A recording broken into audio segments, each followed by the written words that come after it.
Walking Dead, Resident Evil, Shaun of the Dead, World War Z.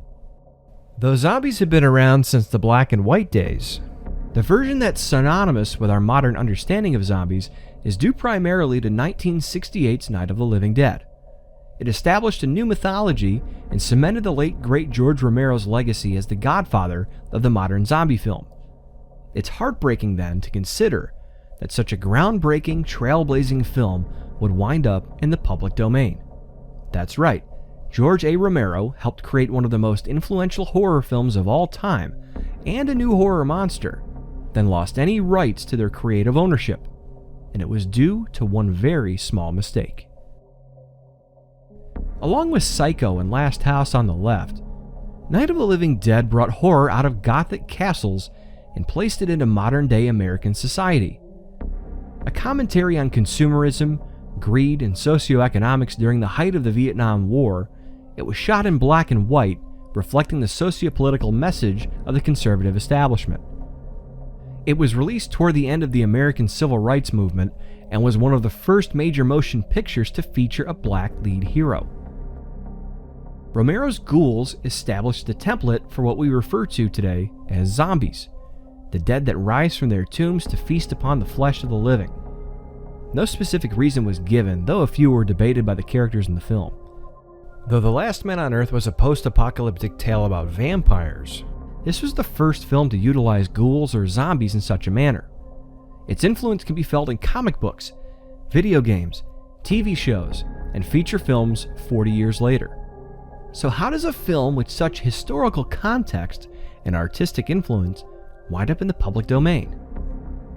At different stages of development, the completed film's original titles were Night of the Flesh Eaters and Night of Anubis.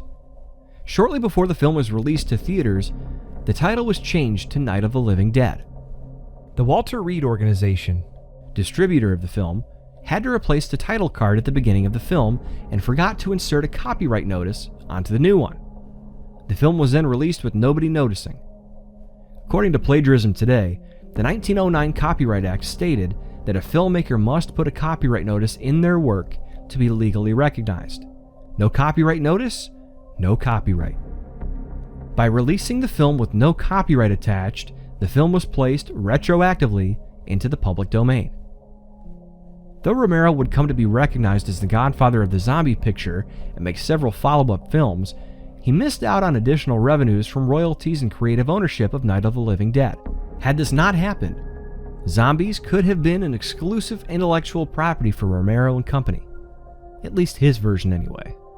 This copyright precedent was changed with the passage of the 1978 Copyright Act.